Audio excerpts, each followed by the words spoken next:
Democratic U.S. representatives have called for the president to drop out. The vast majority of Democrats still support the president in his re-election bid. Rich Donnelly is on your side tonight with reaction from a powerful voice in the Florida Democratic Party.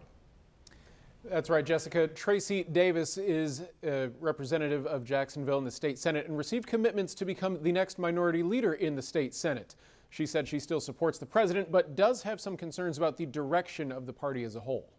I think that just look at the record. Look at what I've done. A week after the first presidential debate, State Senator Tracie Davis was in Springfield for an annual 4th of July baseball game. Let's get this game started! And the future leader of the Democrats in the Florida Senate is not sounding any alarms about President Biden. Yeah, it was a bad night. He's even said, okay, yes, it was a bad night, but we don't remove a person from a job just because they've had a bad day at work. The nation seems to disagree. This week, a New York Times and Siena College poll of 1,500 registered voters showed that 74% of respondents thought Joe Biden is just too old to be an effective president. That same poll showed that only 43% of respondents thought that Donald Trump is just too old to be an effective president. When you've got a candidate who is over 80 years old and would be 86 by the end of his term, it's very tough to imagine him serving out a full 8 years. A.G. Gankarski is a political reporter for FloridaPolitics.com and also contributes to the New York Post.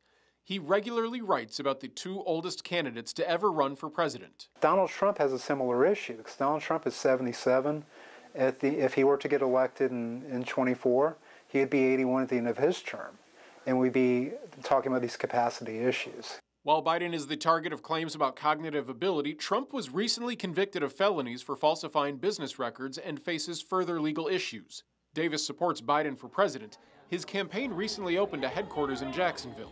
But she does think the Democratic Party as a whole needs to do a better job of appealing to younger voters. I do feel like the amendments that we have on the ballot here in Florida with abortion access and adult use for marijuana will resonate with them. And so I think that will be, our goal in order to turn out our younger voter.